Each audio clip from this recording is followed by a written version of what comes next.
The Emperor's voice crackled through a radio somewhere in the distance, thin and reedy, speaking in a formal Japanese that even native speakers struggled to comprehend.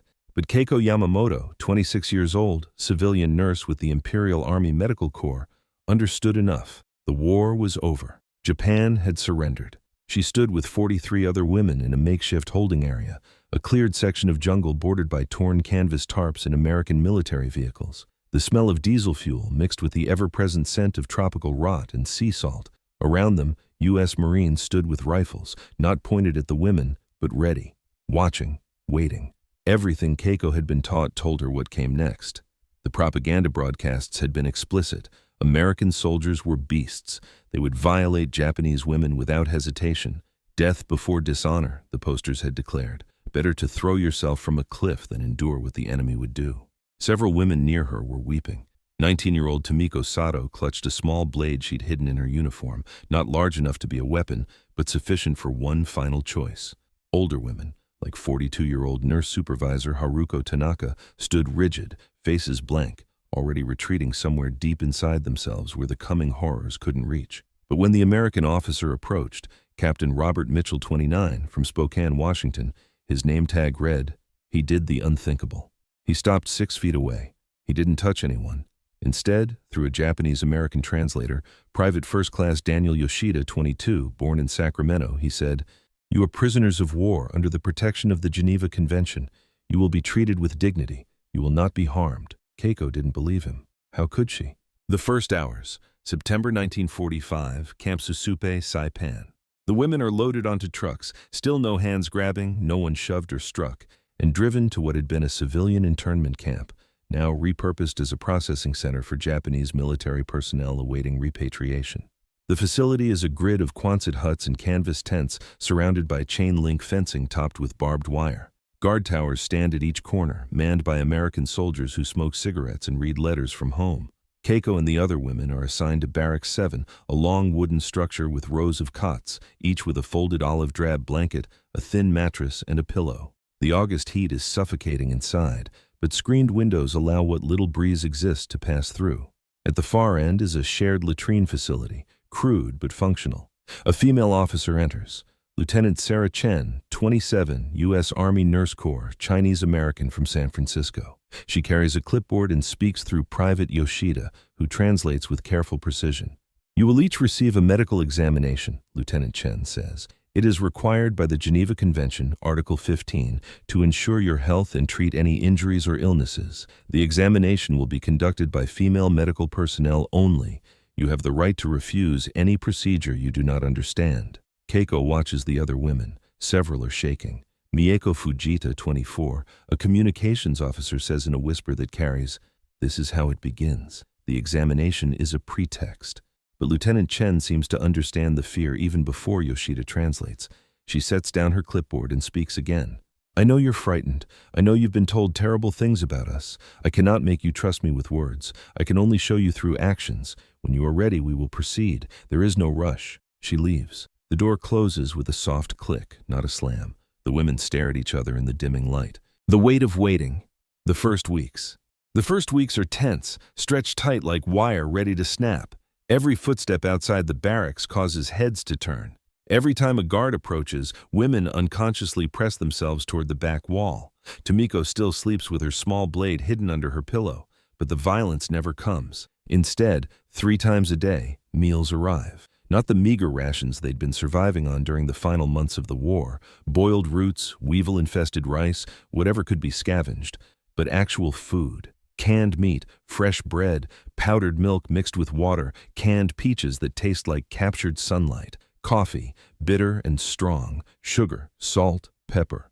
Nurse supervisor Tanaka, who had overseen military hospital wards where patients died of malnutrition and untreated wounds, stares at her tin plate during the first dinner. Roast beef hash, green beans, white bread with butter. It is more food than she has seen in 6 months. She does not eat. She cannot process the contradiction.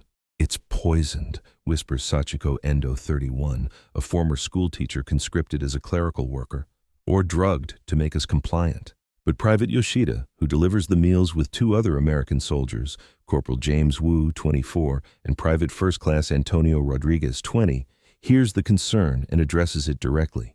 "The food is from the same supply that feeds American soldiers," he says in Japanese. "If you don't believe me, watch." He takes a spoonful from the communal pot and eats it. "See, same food. No one is trying to hurt you." Slowly, hungrily, the women begin to eat. The body's needs eventually override the mind's suspicions. Keiko watches her companions and sees the same confusion she feels. Why are they feeding us? What do they want? September 20th, 1945. The letter. On the 20th day of captivity, Lieutenant Chen returns with a box. Inside are pencils, paper, and envelopes. Through Yoshida, she explains, "Under the Geneva Convention, Article 71, prisoners of war have the right to send and receive correspondence. You may write letters to your families. The letters will be inspected for security purposes but not censored for personal content. They will be delivered through the International Red Cross." The women stare at the paper as if it might burst into flames. Keiko thinks of her mother in Hiroshima. No, she stops the thought. Hiroshima is gone. The Americans dropped an atomic bomb there on August 6th. The entire city, they said, simply erased. She doesn't know if her mother survived. She doesn't know if she wants to know. But Tomiko, the youngest, begins to cry. "My family is in Fukuoka," she says. "I can write to them. They think I'm dead. They held a funeral for me when my unit stopped reporting." Lieutenant Chen's expression softens. "Then let them know you're alive. Let them know you're safe." Safe. The word hangs in the air like something holy and incomprehensible. That night, by the light of electric bulbs, electricity, another small miracle, women huddle over scraps of paper, composing letters with shaking hands. Some write only a few lines. "I'm alive. I'm a prisoner. I'm being treated well." Others pour out months of fear and loss and the strange mercy they do not understand. Keiko writes to her aunt in Osaka, the only family member she knows survived. "Dear Auntie, I am alive. I am in American custody on Saipan. They are feeding us. They have not hurt us. I do not understand why. Please tell me if you know anything about Mother." She folds the letter, places it in the envelope, and hands it to Private Yoshida. He accepts it with a small nod, adding it to the growing stack. "These will go out tomorrow," he says. "Red Cross transport." "Why?" Keiko asks suddenly, the word escaping before she can stop it. "Why are you doing this?" Yoshida looks at her, his face serious. "Because it's the law. Because you're human beings. Because this is what we're supposed to do." The simplicity of his answer is more shocking than any cruelty could have been. October 1945. Language and distance. By October, a routine has established itself. Morning roll call at 0700 hours. Breakfast at 0730. Medical checks twice weekly. Recreational time in a cordoned section of the compound where women can walk, sit in the sun, or simply exist outside the barracks. Evening roll call at 1800 hours. Lights out at 2200 hours. The guards maintain their distance. Captain Mitchell has made it explicitly clear. No fraternization, no unnecessary contact, no entering the women's barracks except in emergencies or with a female officer present. Violations will result in immediate court-martial, but communication happens anyway, in small ways. Private Yoshida teaches basic English phrases during meal distribution. "Good morning. Thank you. I am well." Some women refuse to participate, seeing it as collaboration with the enemy. But others, like Keiko and young Tomiko, find themselves hungry for any kind of connection that makes sense of their situation. "Why do you help them?" asks Nurse Supervisor Tanaka one evening, confronting Keiko in the barracks. "You teach them our language. You smile at them. Have you forgotten what they did to our country? The bombs, the fire raids?" Keiko meets her eyes. "Have you forgotten that we were told they would rape and murder us, and instead they gave us blankets and paper to write home? Which truth am I supposed to believe?" Tanaka has no answer.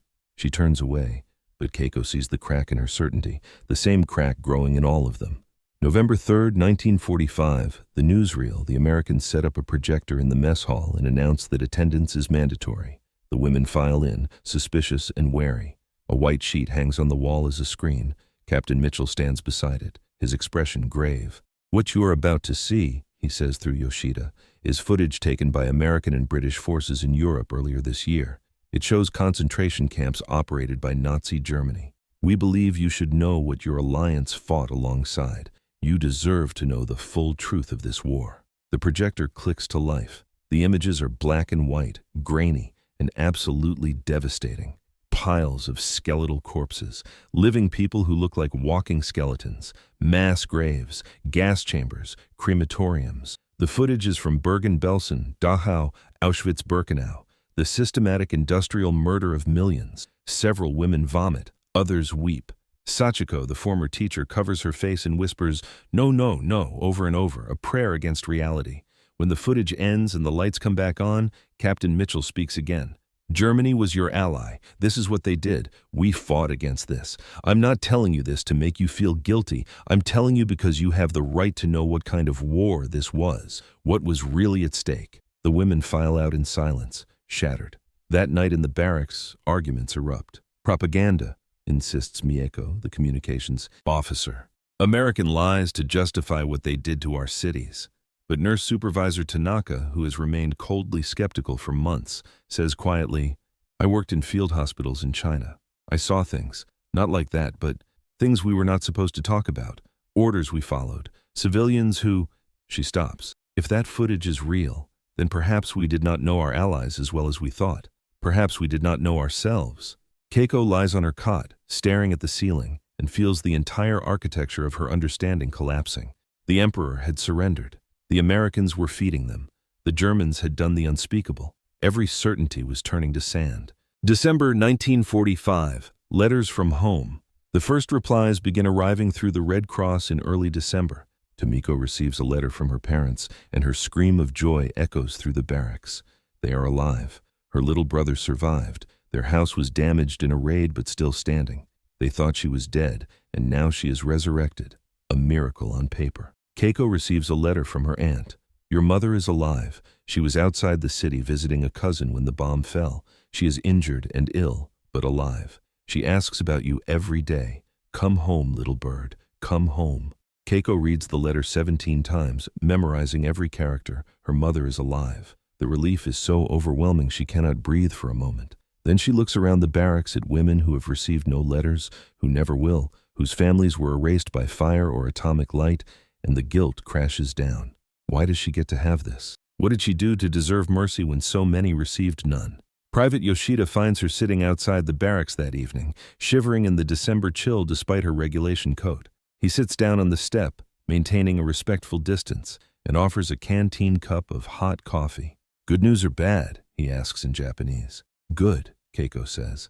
"My mother is alive." "Then why do you look like you've received a death sentence?" Keiko turns to him, this strange translator who exists between worlds. "Why are you kind to us? We were your enemy.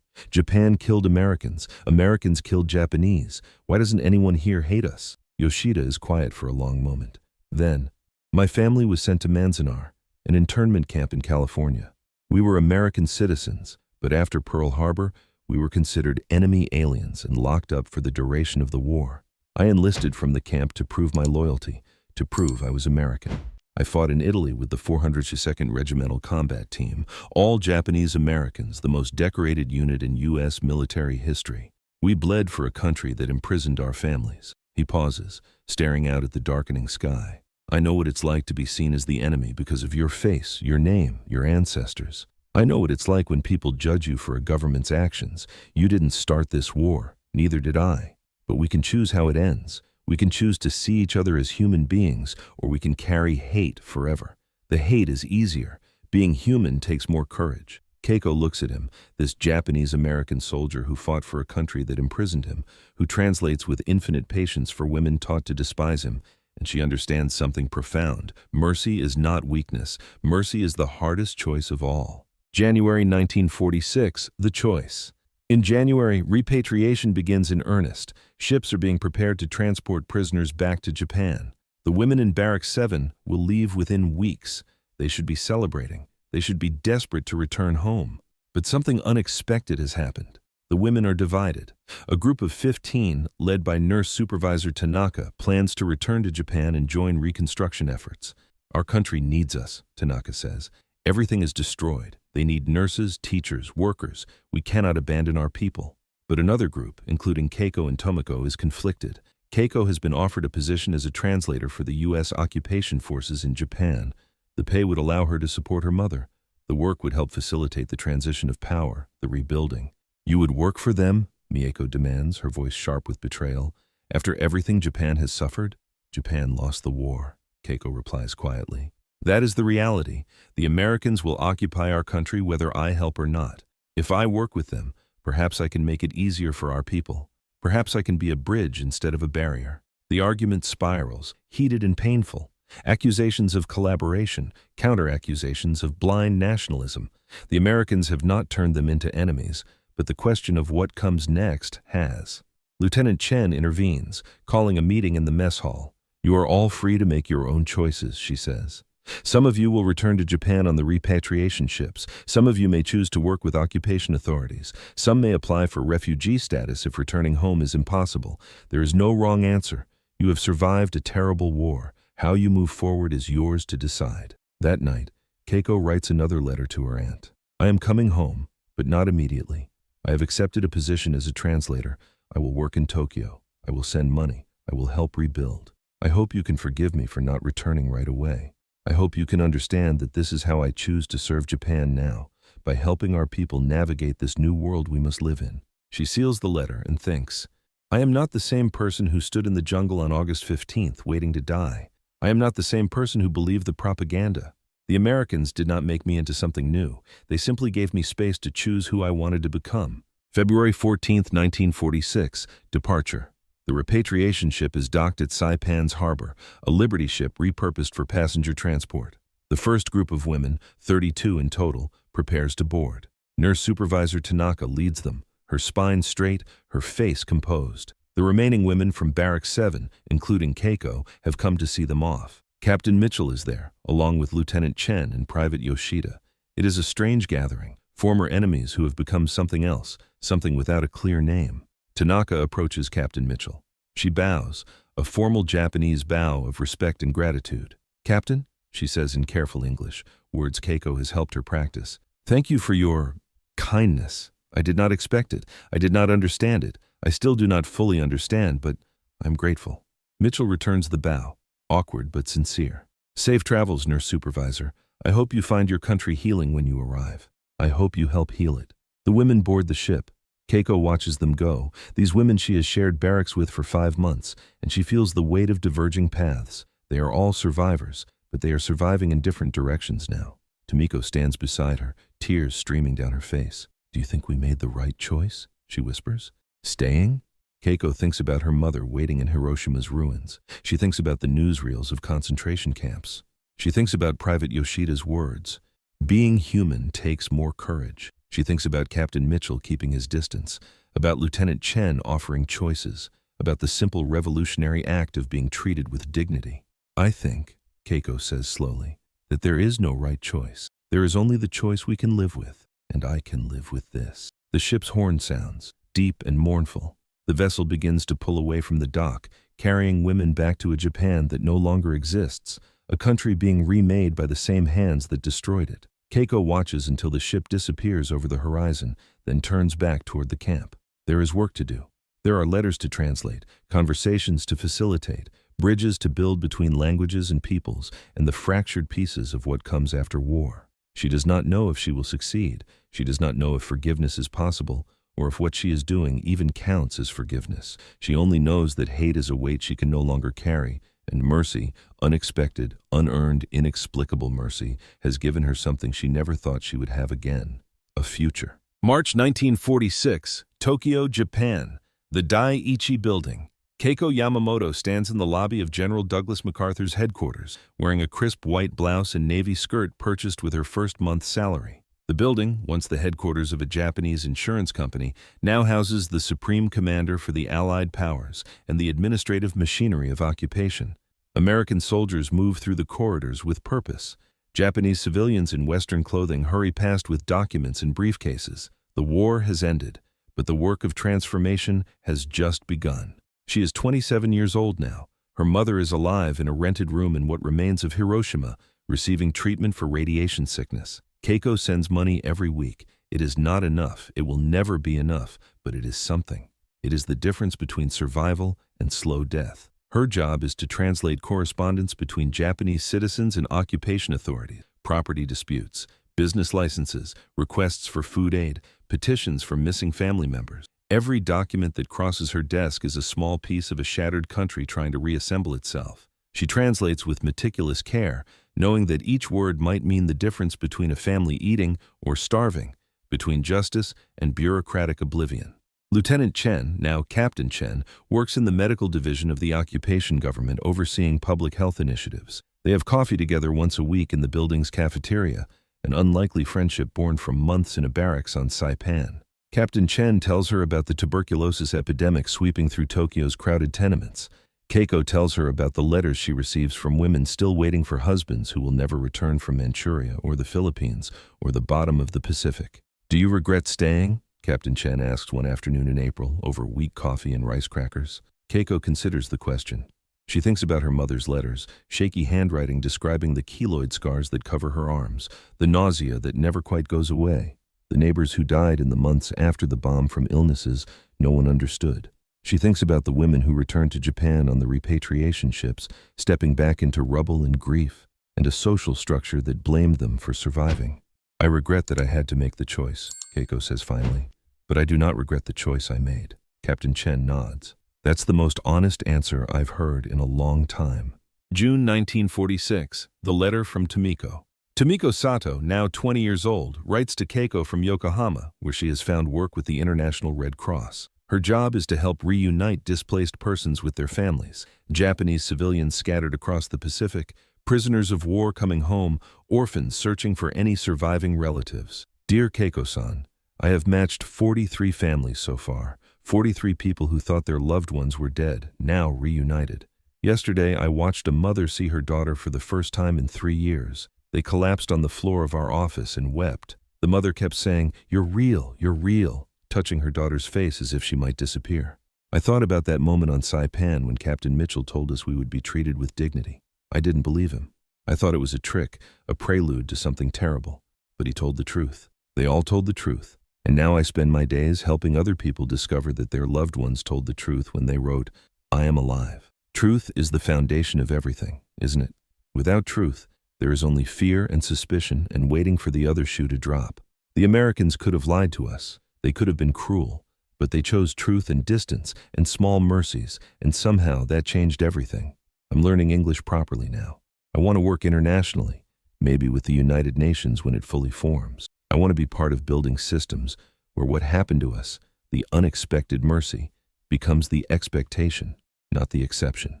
Thank you for teaching me those first English phrases. Thank you for showing me it was possible to choose a different path. I hope your mother is improving. I pray for her every night." Your friend, Tomiko Keiko, reads the letter 3 times, then carefully files it with the others she's received. She has become a collector of stories, an archivist of transformation. Each letter is evidence that change is possible, that people can surprise you, that the worst moments can somehow bend toward something better if someone, somewhere, chooses mercy over vengeance. March 1960, the reunion. Captain Robert Mitchell, now retired Colonel Mitchell, 54 years old, returns to Japan for the first time since 1946. He is part of a U.S.-Japan friendship delegation, a ceremonial visit meant to showcase the alliance between former enemies. The war has been over for 15 years. Japan has transformed from occupied nation to independent ally.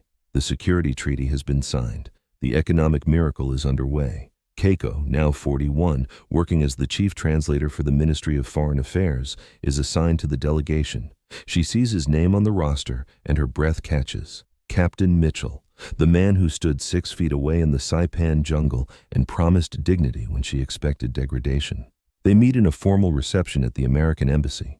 Mitchell is grayer, softer around the middle, but his eyes are the same, steady, kind, marked by the weight of decisions made under impossible circumstances. "Mrs. Yamamoto," he says, reading her name tag. She married a fellow translator in 1952, a widower with a young son. Her mother lived long enough to see the wedding before the radiation sickness finally took her in 1954. "Colonel Mitchell," Keiko replies. "I don't know if you remember." "Barrack 7, Camp Susupi," Mitchell says immediately.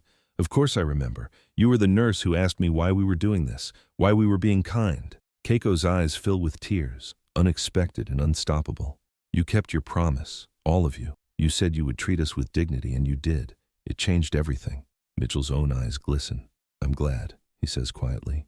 "I gave that order. Maintain distance, follow protocol, no exceptions. And I had no idea if it would work.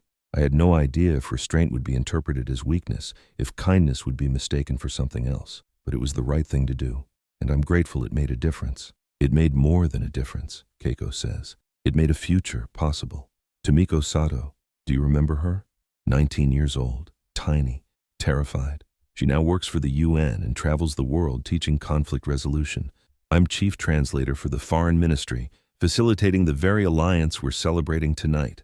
Nurse supervisor Tanaka runs a medical exchange program between Japanese and American hospitals. We're here because you chose mercy when you could have chosen vengeance. Mitchell shakes his head slowly. I chose law.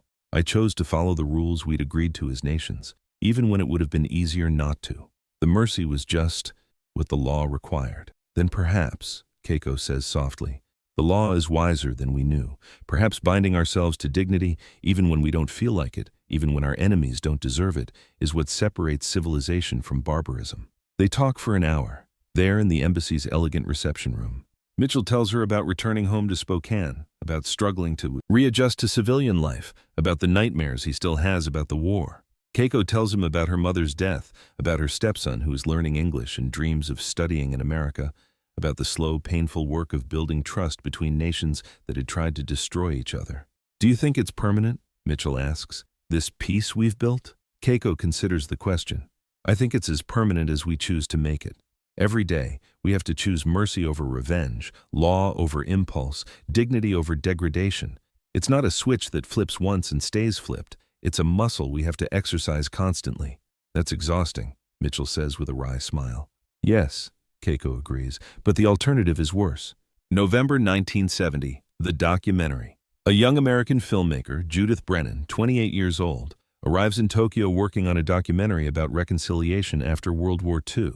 She has heard stories about Japanese women POWs who were treated with unexpected dignity, and she wants to interview survivors. Keiko, now 51, agrees to participate. So does Tomiko, 44, visiting Japan between UN assignments. Nurse supervisor Tanaka, now 67 and recently retired, joins them.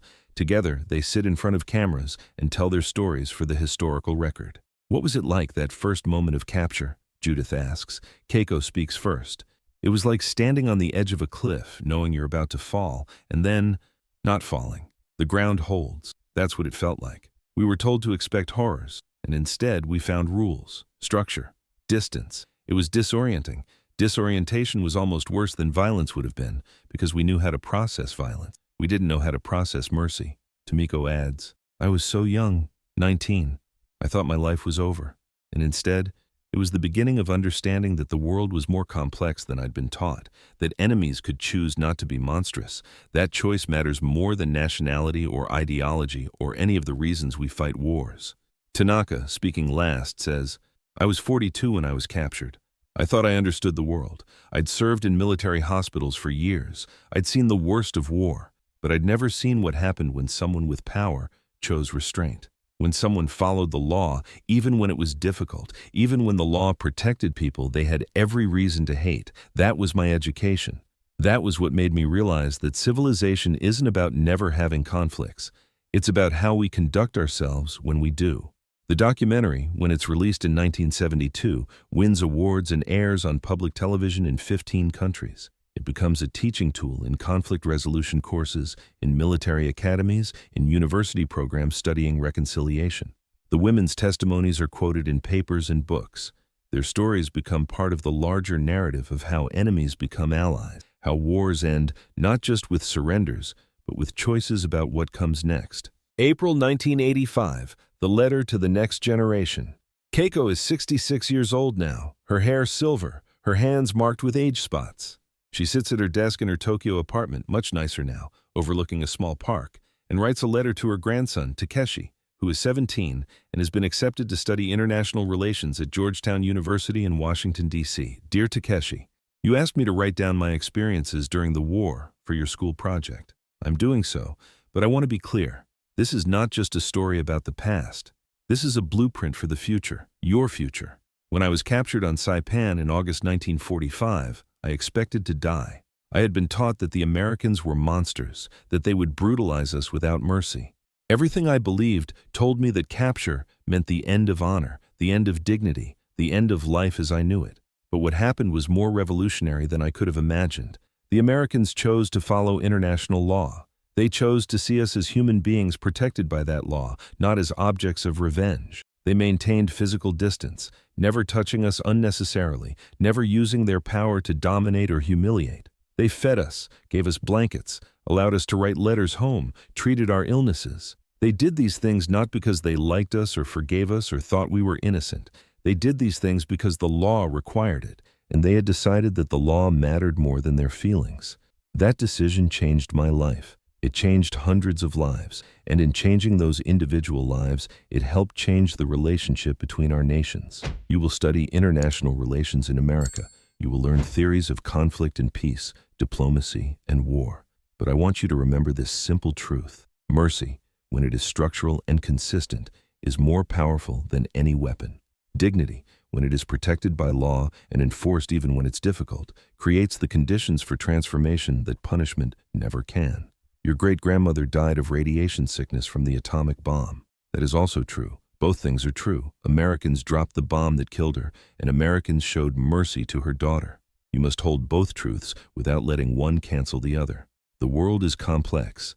People contain multitudes. Nations can do terrible things and humane things, sometimes in the same war, sometimes in the same year. Your job, your generation's job, is to take these lessons and build systems where the humane choice is the obvious choice, where dignity is the default, where law protects even enemies because that's what law is for. We built this peace one choice at a time.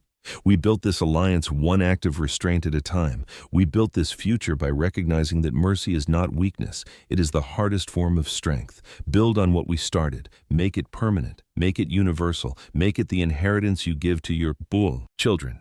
With all my love, your grandmother, Keiko. September 1995, the 50th anniversary. Keiko is 76 years old. Tomoko is 69.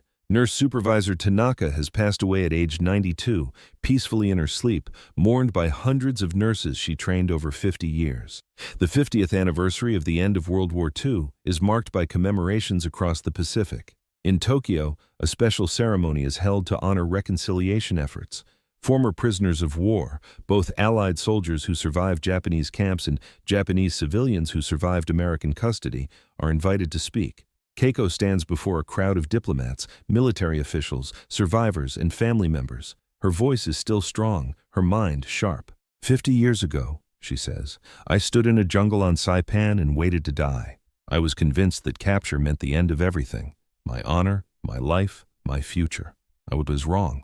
Capture was the beginning of understanding that the world contained more possibility than I had been taught to see. She pauses, looking out at the mixed crowd, Japanese and Americans, elderly veterans and young students, people marked by war and people who have only read about it in books. The soldiers who took us prisoner followed rules. They maintained distance. They provided food, shelter, medical care. They allowed us to write home. They never touched us without permission. These seem like small things now, simple decency. But in August 1945, to women who expected brutalization, these small things were revolutionary. The lesson I have carried for 50 years is this. Mercy that is systematic, that is built into law and enforced through discipline, is more transformative than any individual act of kindness. One kind soldier might have made a difference to one prisoner, but a policy of dignity, enforced across an entire military, created the foundation for hundreds of women to choose reconciliation over revenge, collaboration over isolation. Today, Japan and the United States are allies. Our economies are intertwined. Our cultures influence each other. Our children study in each other's universities. This peace was not inevitable. It was built by people who chose every day to follow laws that protected dignity even when emotions demanded something else. I am an old woman now. The war that shaped my life is passing from lived memory into history. Soon, there will be no one left who remembers the day the emperor announced surrender, who remembers the fear of capture, who remembers the shocking moment when mercy arrived instead of violence. But I hope, I pray, that the lesson will survive, that future generations will understand that the rules we create about how to treat each other, especially in our worst moments, are not constraints on justice. They are the foundation of civilization. They are what separate us from barbarism. They are what make peace possible. Keiko steps down from the podium to standing ovation. In the crowd, she sees former American soldiers weeping. She sees young Japanese students taking notes. She sees diplomats nodding. She sees her grandson Takeshi, now a junior diplomat himself, watching with fierce pride. The mercy she received 50 years ago has compounded over time, like interest in a bank account, growing into something larger than anyone could have predicted. One decision in a jungle led to hundreds of transformed lives, which led to thousands of reconciliations, which led to a peace that has held for 5 decades. This is the power of choosing dignity when destruction would be easier. This is the long return on restraint. June 2005, Keiko's final letter. Keiko Yamamoto dies peacefully at age 86, surrounded by her family. Among her effects, her children find a final letter, dated 1 week before her death, addressed to anyone who reads this. I am dying. This is natural. I have lived a long life, longer than I had any right to expect in August 1945. I have spent 60 years thinking about mercy, what it means, why it matters, how it works. Here is what I have learned. Mercy is not forgiveness. You do not have to forgive your enemies to treat them with dignity. The Americans who captured me did not forgive Japan for Pearl Harbor or Bataan or any of the thousands of American lives lost. They simply decided that revenge was not the policy that would build the peace they wanted. Mercy is not weakness. It takes far more strength to restrain yourself when you have the power to destroy than it does to unleash that power. Every soldier who maintained distance, every commander who enforced the Geneva Convention, every guard who treated us as human beings was exercising strength. I did not fully appreciate until years later. Mercy is not automatic. It must be taught, practiced, enforced.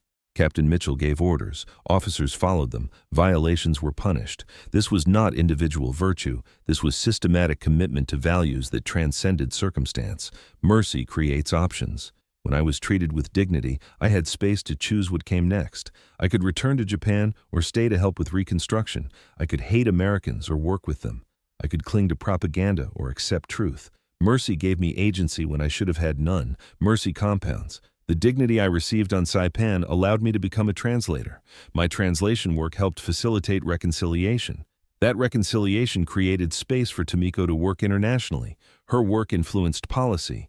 That policy prevented suffering. That prevention created more mercy. One choice became 10,000 choices. The Americans who captured me are mostly dead now. Captain Mitchell passed in 1998, Lieutenant Chen in 2002, Sergeant Yoshida in 2003. They were imperfect people in an imperfect system doing imperfect work. But they chose to honor laws that protected dignity, and that choice rippled forward through time, changing lives they never knew, preventing suffering they never saw, building peace they did not live to fully appreciate. This is my final testimony.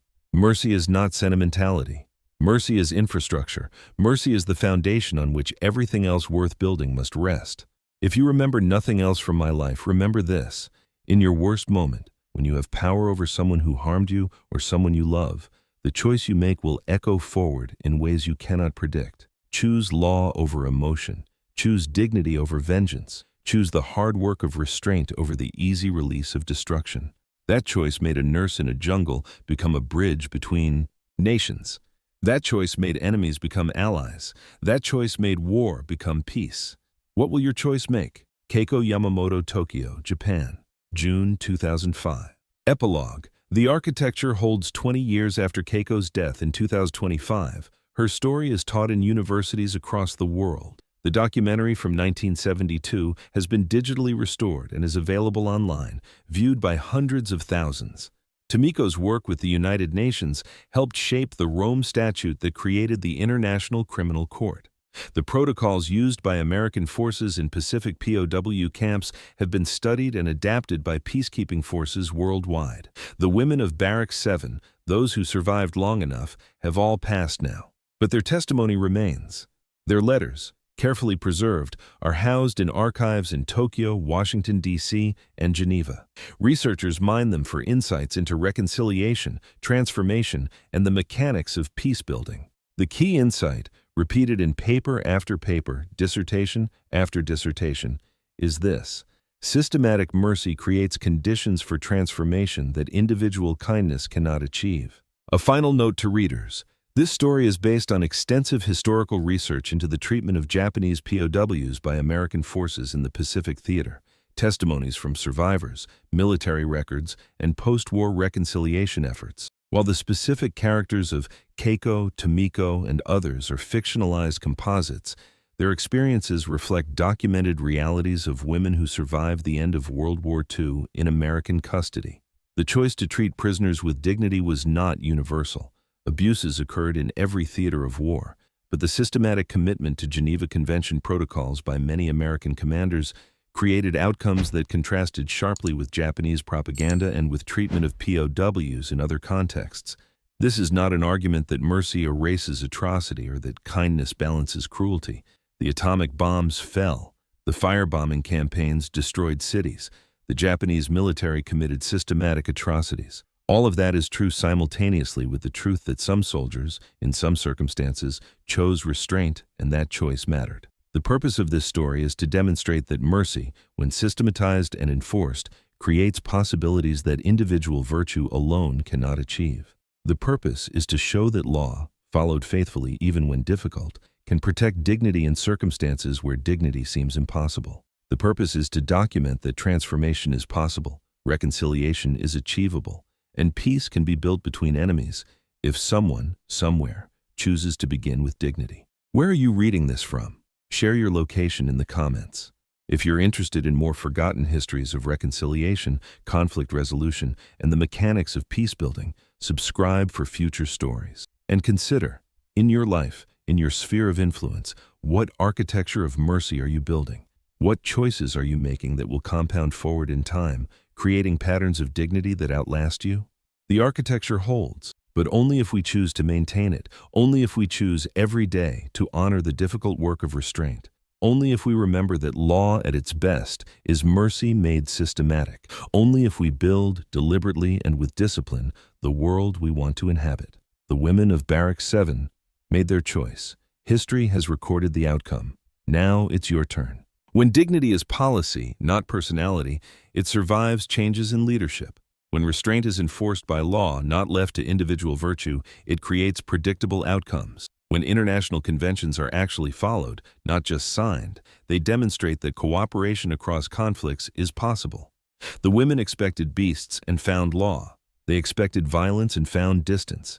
They expected death and found letters home. The gap between expectation and reality created space for something unexpected. The recognition that systems, properly designed and faithfully implemented, can protect humanity even in humanity's worst moments. This is not a story about American exceptionalism. American forces committed atrocities in the Pacific Theater. Massacres of prisoners, brutality toward civilians, unnecessary destruction. This is not a story about Japanese innocence. The Imperial Japanese military committed systematic atrocities across Asia that rival anything in human history. This is a story about what happened when imperfect people decided to follow imperfect rules, and how that decision created outcomes better than anyone expected. This is a story about the architecture of mercy, how it's designed, how it's enforced, how it compounds over time into something larger than its individual components. Keiko waited to die in a jungle and instead learned to live differently. Tomiko prepared for horror and instead found a vocation. Tanaka expected cruelty and instead discovered that restraint itself could be revolutionary. They were not special. They were ordinary women caught in extraordinary circumstances, given a choice by the systematic enforcement of dignity. The choice they made, to accept mercy, to work with former enemies, to build bridges instead of walls, was the choice the system made possible. The question left for those who read this story is simple. What systems are you building?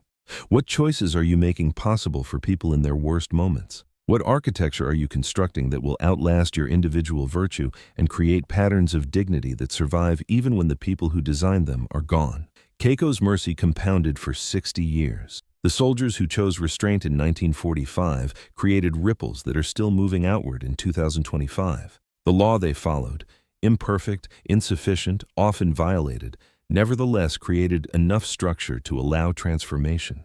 This is the lesson. This is the testimony. This is the forgotten history of women who expected death and received dignity, and who spent the rest of their lives trying to pay forward the mercy that saved them.